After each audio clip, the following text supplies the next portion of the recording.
Good evening, সম্মানিত উপস্থিতি। Supply chain সম্পর্কে আসলে অনেক এখানে যারা সিনিয়র প্র্যাকটিশনার আছেন তারা অনেক সুন্দর কথা বলেছেন, যে কারণে সাপ্লাই চেইন সম্পর্কে আবার নতুনভাবে বলবো না। তো রিয়াজ ভাই বলেছেন, ইনফ্যাক্ট আরও যারা বলে গেছেন তারা অনেক সুন্দর ডিসক্রাইব করেছেন কীভাবে সাপ্লাই চেইন প্রফেশন বা সাপ্লাই চেইন প্রফেশনাল কীভাবে ক্যারিয়ার ডেভেলপ করা যেতে পারে, কীভাবে সাপ্লাই চেইনকে আরও এনহ্যান্স করা যেতে পারে, সেই সম্পর্কে ওনারা অনেক কিছু বলে গেছেন। তো আমি সাপ্লাই চেইনে আমি আসলে সাপ্লাই চেইন প্রফেশনাল না। উনি যেমন ক্যারিয়ার শুরু করেছিলেন, অনেকে ক্যারিয়ার শুরু করে সাপ্লাই চেইনে, আমি ক্যারিয়ার শুরুতে সাপ্লাই চেইন ছিলাম না। আমি আমার সাপ্লাই চেইন জার্নিটুকু বলবো। এই জার্নির মাঝেই আপনারা হয়তো সাপ্লাই চেইন কি বা কীভাবে কাজ করে এই সম্পর্কে একটু আইডিয়া পেয়ে যাবেন। আমি বুয়েট থেকে পাশ করে জয়েন করি লিভার ব্রাদার্সে। লিভার ব্রাদার্সের নামও এখন নাই, ইউনিলিভারের ফর্মার নাম ছিল লিভার ব্রাদার্স বাংলাদেশ। তখন জয়েন করি, যদিও তখন সাপ্লাই চেইন বলে কোনো ফাংশন আলাদাভাবে আসে না। তখন শুনলাম কোম্পানিতে দুইটা বড় ফাংশন আছে, যেহেতু আমরা টেকনিক্যাল গ্র্যাজুয়েট, আমাদেরকে টেকনিক্যাল ডিরেক্টরের আন্ডারে বা ম্যানুফ্যাকচারিং অপারেশনসের আন্ডারে থাকবে। এর বাইরে আরেকজন ডিরেক্টর আছে, কমার্শিয়াল ডিরেক্টর। উনি বেসিক্যালি দেখে প্ল্যানিং, লজিস্টিক্স, প্রকিউরমেন্ট, এই অংশটুকু দেখে। সো কমার্শিয়াল ডিরেক্টর এবং টেকনিক্যাল ডিরেক্টর এবং সাপ্লাই চেইন তো বুয়েটে কোনোদিন জীবনে আলোচনাই করেনি। বইটা আলোচনা করেছে থার্মোডাইনামিক্স থেকে শুরু করে ওই সাবজেক্টগুলোর সাথে সাপ্লাই চেইন করে রেলেভেন্সি নেই। যাই হোক, ম্যানুফ্যাকচারিংয়ে কাজ করার কিছুদিন পরে জানতে পারলাম প্রত্যেক বছর শেষে 1-to-1 সেশন হয়। আপনি ফাংশনাল হেডের সাথে কথা বলতে পারবেন। তখন আমাকে জিজ্ঞাসা করলাম যে আমার ক্যারিয়ারের শুরুতে আমাকে জিজ্ঞাসা করছিল তুমি কী হতে চাও। আমি চিন্তা করে দেখলাম এটা ফ্যাক্টরি, নিশ্চয়ই ফ্যাক্টরি ম্যানেজার বললেই খুশি হবে। আমি বললাম যে আমি ফ্যাক্টরি ম্যানেজার হতে চাই। তখন উনি আমাকে বলছিলেন, ইনফ্যাক্ট উনি ইউনিলিভারের চেয়ারম্যান হয়েছিল কামাল মার্কেট, অনেকেই চিনেন ওনাকে।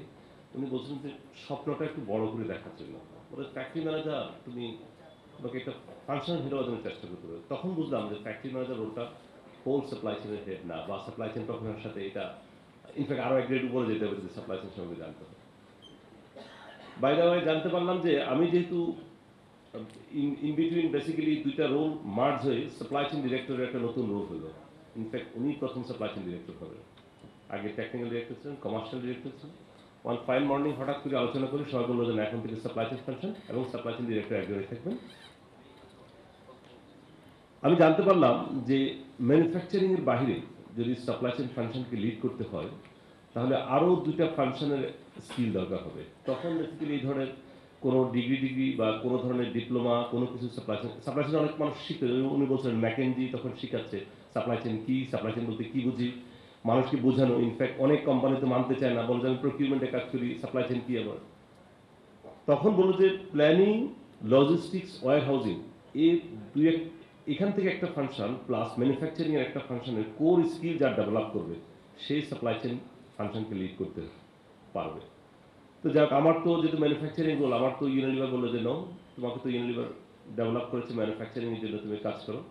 আমি এক সময় বললাম যে আমাকে ম্যানুফ্যাকচারিং রোল 2 বছর পরে বলছে যে আমাকে নতুন রোল দেন। ওরা আমাকে দিল প্রজেক্ট ম্যানেজার। ইনফ্যাক্ট আরিফ আছে এখানে আমার সামনে, আরিফ কিন্তু তখন ছিল ইউনিলিভারে, সে জয়েন করেছিল। আমি বললাম যে প্রজেক্ট ম্যানেজারের রোল, তারও 1 বছর পরে বললো। তখন আমি ইন্টারন্যাশনাল বাইং সম্পর্কে বুঝতেছি, ইন্টারন্যাশনাল বাইং কীভাবে প্রকিউর করে, স্পেশালি প্রজেক্ট রিলেটেড জিনিসগুলো। তারও 2 বছর পরে I became process manager. In fact ইউনিলিভারে যারা ট্রেডিশনাল ম্যানুফ্যাকচারিং সাথে জড়িত তারা জানেন ইউনিলিভারের ব্রডলি 3টা এরিয়া, একটা হচ্ছে সোপ প্রসেসিং, সোপ ফিনিশিং, আর হচ্ছে পার্সোনাল প্রোডাক্ট তৈরি করে। আমি সোপ প্রসেসিং ইউনিটের হেড হলাম আগে।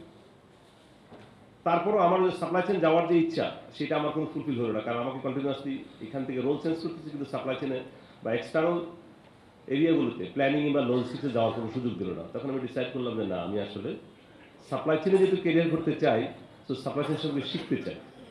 শেখার জন্য তখন বেসিক্যালি ইন্টারনেটের অ্যাভেলেবিলিটিও কিছুটা লিমিটেড ছিল না তা না, ছিল একটু লিমিটেড ছিল আর কি।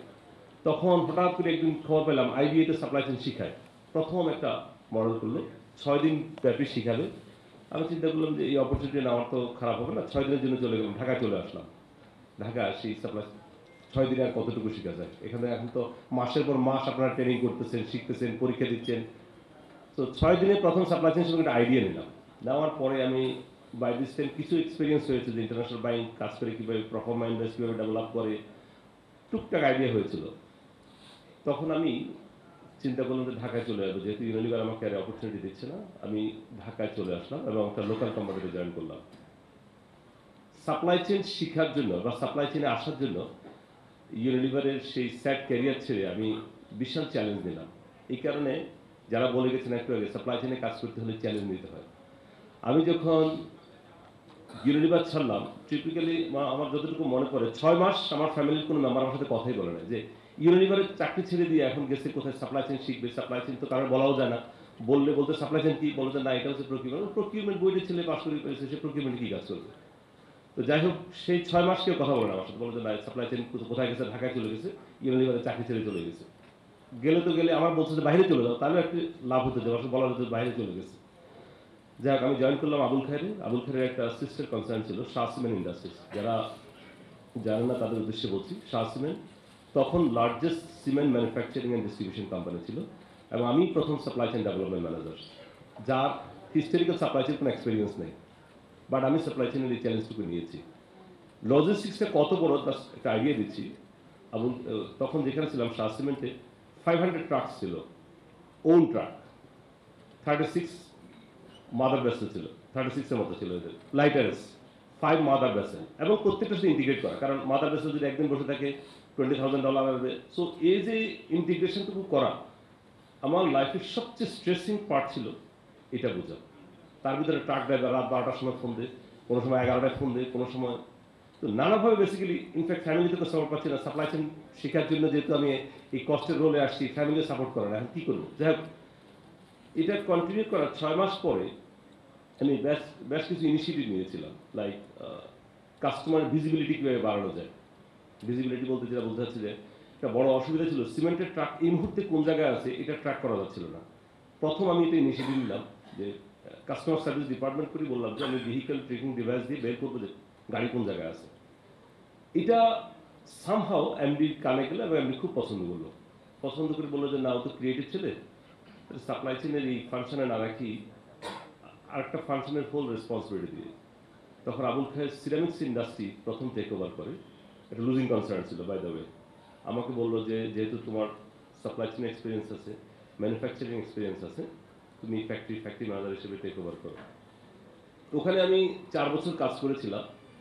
4 বছরে ওই বিজনেসটা 120% গ্রো করেছিল। আমি যা দিয়ে শুরু করেছিলাম প্রতি বছর ইয়ার অন ইয়ার গ্রোথ ছিল 30%। কিন্তু আমার আবার মাথার ভিতরে 4 বছর পরে 5 বছর চাকরি করেছি, 5 বছর আমার ঠিক কাটছিল যে আমি তো সাপ্লাই চেইন যাওয়া হলো না, আবার তো ফ্যাক্টরি ম্যানেজার হয়ে গেলাম, যেটা আমার ইনিশিয়াল ক্যারিয়ারের অবজেক্টিভ ছিল। যথারীতি আবার মাথার ভিতরে আসলে সাপ্লাই চেইন তো জানা হচ্ছে না। ইন দ্য মিন টাইম আমি চিন্তা করলাম যে সাপ্লাই চেইন আসতে হলে তো পড়াশোনা করা দরকার। বুঝতে পারলাম যে আইবিএর এমবিএ না হলে হচ্ছে না। সো আর কোনো পড়াশোনা এই ধরনের ডিগ্রিও দু একটা যদি পাওয়া যায়, তখন যে দু একটা পাওয়া গেছিলো, তখন বেসিক্যালি 2009 সাল বা 10 সালের দিকে খুব বেশি এত ডিগ্রি আসে নাই, পিজিডিএম বা এই ধরনের এতগুলো ডিগ্রি বাইরে নেই। আমি ডিসাইড করলাম যে না, আমি আইবিএতে পরীক্ষা দেবো। যারা মনে করে যে অনেক কষ্ট হচ্ছে চাকরি, তাদের জন্য বলতেছি, প্রাইভেট চাকরি করি, আবুল খায়ের মতো চাকরি, যেখানে সকাল 8টা থেকে সন্ধ্যা 6টা পর্যন্ত অফিস করা লাগে। তারপরে আমি যেখানে ফ্যাক্টরি, ওখান থেকে ঢাকা ইউনিভার্সিটির দূরত্ব হচ্ছে 57 কিলোমিটার, নরসিংদী রেলপোর্ট কালীগঞ্জে। ওখান থেকে আমি যখন আসতাম, টিপিক্যালি আমি এমডিকে একদিন বললাম যে স্যার, আমি এমবিএতে চান্স পাচ্ছি, আমি এক্সিকিউটিভ প্রোগ্রামে করবো, 5টার পরে আর অফিস করবো না। বলো যে উনি সামহাও, যেহেতু 4 বছর যাবত বিজনেস এত গ্রো করেছিল, উনি বললো যে না ঠিক আছে, তাহলে তোমাকে ছুটি দেওয়া হবে। আমি 4টার সময় বেরোতাম, সকাল 6টা থেকে আমার মনে হয় রাত 11টা পর্যন্ত। এই সময়টুকু পুরো অংশটুকু আমার রাস্তায় অথবা অফিসে ব্যয় করা লাগতো। আমি যখন বাসায় আসতাম, মোস্ট আমি ঘুমন্ত অবস্থায় বাসায়, আমার ড্রাইভার বলতে স্যার চলে আসছি, তো নেমে যান, বাসায় চলে আসছি আমি। সেটাই বলতেছিলাম যে যাদের এখন ধৈর্যচ্যুতি হচ্ছে, তাদের জন্য বলতেছি যে স্ট্রাগল কি সেটা তখন বুঝেছিলাম। এরপরে মাথায় আবার ঠিক করলো যে আমার ফ্যামিলির লোকজন বলছে যে মাল্টিন্যাশনাল কোম্পানির চাকরি ছেড়ে দিছে, আবার লোকালে গেছে, লোকাল কোম্পানির চাকরি, এটা মেন্টাল প্রেশারও আছে। সাপ্লাই চেইনও আসতে পারছিলাম না। ইন দ্য মিন টাইম আমি হোলসিমে একটা অপরচুনিটি পেলাম। আমার কোনো প্রকিউরমেন্টের এক্সপিরিয়েন্স নাই, আমাকে প্রকিউরমেন্ট অপারেশনস ডিজিএম হিসেবে আমাকে প্রকিউরমেন্টে জয়েন করানো হলো। এক্সপিরিয়েন্স কি, আবুল খায়ের সিরামিক্সে যখন কাজ করতাম তখন ইন্টারন্যাশনালি প্রচুর বাইং করতাম। সামহাও আমার কমার্শিয়াল ম্যানেজার কিছুদিন ছিল না। তো কমার্শিয়াল ম্যানেজার না হলে যেটা হয়, ওখানে বেসিক্যালি সাপ্লাই চেইন টাপ্লাই চেইন নাই, ফ্যাক্টরি ম্যানেজারই সব কিছু, একজন কমার্শিয়াল ম্যানেজার আছে। তার অনুপস্থিতিতে আমার যে ওই যে কম্পারেটিভ স্টেটমেন্ট থেকে শুরু করে বাইংয়ের বেসিক প্রসেসটুকু শেখা হয়েছিল। তার এক্সপেরিয়েন্স দিয়ে আমি হোলসিমে গেলাম। এগেইন অ্যানাদার চ্যালেঞ্জ, যার এক্সপেরিয়েন্স নেই তার জন্য আবার নতুন নতুন চ্যালেঞ্জ। হোলসিম মাল্টিন্যাশনাল কোম্পানি, ওদের এখানে প্রকিউরমেন্ট যেদিন জয়েন করলাম সেদিন 3টা বুক দিল, বললো যে এটা মুখস্থ করে রাখার জন্য, কারণ হচ্ছে যে এটার উপর বেস করি পরীক্ষা নেওয়া হবে। আমি যে পিও অ্যাপ্রুভাল দিব বা আমার প্রকিউরমেন্ট আন্ডারস্ট্যান্ডিং কতটুকু হয়েছে, লোকাল প্রকিউরমেন্ট গাইডলাইন, হোলসিমের গ্লোবাল গাইডলাইন, যাই হোক সেই চ্যালেঞ্জটাও নিলাম। আমি একসময় ওখানে প্রকিউরমেন্ট অপারেশনসটুকু দেখতাম। এসএপি প্রজেক্ট যখন ইমপ্লিমেন্টেশন হয়, এসএপির পরপরই আমি জয়েন করেছি। এসএপির পরপরে জয়েন করা যে মানে এসএপি যখন ইমপ্লিমেন্ট হয়েছে তখন অনেকগুলো জিনিস ডাটা হয়তো ঠিকমতো ছিল না, টাইম প্রেশারের জন্য হোক বা যে কারণে হোক তাড়াতাড়ি শেষ করে ফেলছে প্রজেক্ট, সে ইমেচিউর ফায়ারিংয়ের মতো অবস্থা। এখন প্রত্যেকটা স্টেক হোল্ডার বলে যে কেউ দিতে পারছে না, কেউ বলে পার্সেল রিকুইজিশন দিতে পারে না, এবার ওর কাছে দাও পার্সেল রিকুইজিশন দাও, রিকুইজিশন দিয়ে এসে ওদিকে ফ্যাক্টরি আউট অফ স্টক হয়ে যাচ্ছে, র মেটেরিয়ালস নেই, ও রিকুইজিশন দেয় না, কেউ ইনভেন্টরি ঠিক মতো পজিশন বুঝতে পারছিলাম না। তো যাই হোক ওখানে কাজ করার পরে বেসিক্যালি আমি বুঝলাম যে প্রকিউরমেন্টের হচ্ছে এই জ্বালা, ম্যানুফ্যাকচারিংয়ে ছিলাম সেটা ছিল অন্য জ্বালা। এরপরে রেকির একটা অপরচুনিটি আসলো যেখানে বেসিক্যালি বলা হলো যে যার ম্যানুফ্যাকচারিং এবং আদার ফাংশনের এক্সপিরিয়েন্স আছে তাদের জন্য, কারণ আমি যে রোলটাতে কাজ করি basically logistics, planning, warehousing, distribution, এই রোলের এক্সপিরিয়েন্স লাগবে। আমার প্রিভিয়াস দুইটা ওই যে বললো যে গল্প, আমার দুটো গল্প শোনার পরে যিনি ছিলেন উনি বললো যে না ঠিক আছে তোমাকে দিয়ে চলবে, তুমি রেকিটে জয়েন করো। সেখান থেকে বেসিক্যালি আমার রেকিটের যাত্রা 2 বছর কাজ করার পরে বেসিক্যালি বাংলাদেশের এই এরিয়া শ্রীলঙ্কা পর্যন্ত আমাকে রেসপন্সিবিলিটি দেওয়া হয়। ইন দ্য মিনটাইম কিন্তু সাপ্লাই চেইন সম্পর্কে বললাম আর কি, সাপ্লাই চেইনের 4টা মেজর ফাংশন ছিল, প্ল্যানিং, সোর্সিং, ম্যানুফ্যাকচারিং, ডেলিভারি। এই 4টা ফাংশনে আমার কাজ করার অভিজ্ঞতা হয়েছে। আর এই জার্নিতে বেসিক্যালি আমার কাছে মনে হচ্ছে যে বিজনেসে কেন সাপ্লাই চেইন বড় ইম্পর্টেন্ট সেটা নিয়ে আমি যদি দু একটা কথা বলবো। সাপ্লাই চেইনের কাজ শুরু হয় আমার ডে টু, এটা টিপিক্যাল ডে শুরু হয় ফ্যাক্টরির সাথে কথা বলা দিয়ে, যে লাস্ট ডে প্রোডাকশন কতটুকু হয়েছিল, কেন কম হয়েছিল, ওটা অ্যানালাইসিস করা। তারপরে শুরু হয় সেলসের সাথে, এটা আউট অফ স্টক, আমি কাজ করি মোর দ্যান 150 SKU। করোনাকালে আপনারা সবাই জানেন যে ডিসইনফেক্টেন্ট ক্যাটাগরির প্রোডাক্ট রেকিটের ইতিহাসে সর্বোচ্চ গ্রোথ ছিল লাস্ট ইয়ার 2020-তে, 30%-এর উপরে বিজনেস গ্রোথ। সো 120 SKU, কিছু SKU আসছে তো কিছু আউট অফ স্টক, কিছু near to out of stock, এটা নিয়ে সেলসের সাথে যায়। দুপুরের পরে শুরু হয় ব্র্যান্ড, ওদের নতুন নতুন থিম আসতেছে, এটা করবে ওটা করবে, নতুন প্ল্যান, নতুন কনজিউমার প্রমোশন দিবে, এই করবে সে করবে, তাদের সাথে। বিকালবেলা যখন যাই তখন ফাইন্যান্স বলে যে এই জায়গায় এক্সট্রা কস্ট গেছে, ওই জায়গায় আমরা কোনো কিছু দেখি নেই, দুনিয়ার কোম্পানির টাকা সব নষ্ট করে ফেলতেছি, এইটা দিয়ে। আবার সন্ধ্যার পরে যখন ঘুমাতে যায় তখন আবার দেখি যে নেক্সট যদি কী অবস্থা হবে। তো 10টা প্রবলেম নিয়ে একটা ডে শুরু হয়। যাওয়ার সময় আমি যখন 8টা প্রবলেম সলভ করি আরও 10টা আসে। তো সাপ্লাই চেনের প্রবলেমের কোনো শেষ হবে অ্যাটলিস্ট কেউ যদি বলে থাকে, আমার অ্যাটলিস্ট মনে হয় না আর কি, আমি যতটুকু মনে হয় যে আমার মনে হচ্ছে যে এই প্রবলেম শেষ হবে না। এখন নতুন যারা এই প্রোগ্রামে এনরোল হয়েছেন বা ভবিষ্যতে একটা নতুন প্রোগ্রাম আসছে, আমি দেখলাম আজকে CSCP, আমি এই প্রোগ্রামে দেখলাম যেখানে দেখলাম যে course curriculum is very related to overall supply chain management নিয়ে, যেটাকে অনেকে বলছেন end to end supply chain. মানে একটা কাস্টমারের একটা অর্ডার আসা থেকে শুরু করে এটা ম্যানুফ্যাকচার করে, সোর্সিং করে, ওয়্যার হাউস দিয়ে কাস্টমারের কাছে পৌঁছানো পর্যন্ত পুরো কাজগুলো, অ্যাক্টিভিটিগুলো নিয়ে বেসিক্যালি এই কোর্সটা ডিজাইন করেছে CSCP। যারা করতে চান তারা করতে পারেন, ইনফ্যাক্ট আমার কাছে মনে হয়েছে ভালো কোর্স। আর যারা BHRMN এতদিন পড়াশোনা করে সার্টিফিকেট অর্জন করেন সবাইকে ধন্যবাদ, কষ্ট করে আমার কথা শোনার জন্য ধন্যবাদ। Thank you all, thank you.